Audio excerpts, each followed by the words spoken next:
রাওয়ালপিন্ডিতে বাংলাদেশ পাকিস্তান দ্বিতীয় টেস্টে 5 উইকেট তুলে নিয়েছেন মেহেদী হাসান মিরাজ।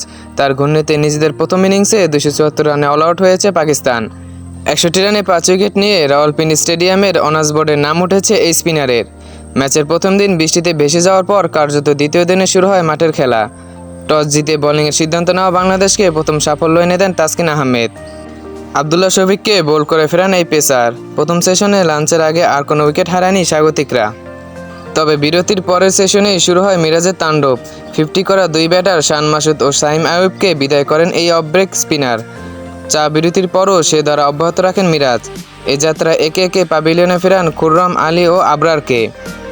তার 5 উইকেটের মধ্যে 2টি ক্যাচে 2টি লিটনের স্ট্যাম্পিংয়ে ও একটিতে তিনি লেগ বিফোরের ফাঁদে ফেলেছেন ব্যাটারদের। টেস্ট ক্যারিয়ারে বাংলাদেশের হয়ে সর্বোচ্চ উইকেট সংগ্রাহকের তালিকায় তৃতীয় স্থানে এখন মেহেদী হাসান মিরাজ। তার টেস্ট ক্যারিয়ারে তিনি নিয়েছেন 174টি উইকেট। তার ক্যারিয়ারে তিনি 5টি করে উইকেট নিয়েছেন 11 বার।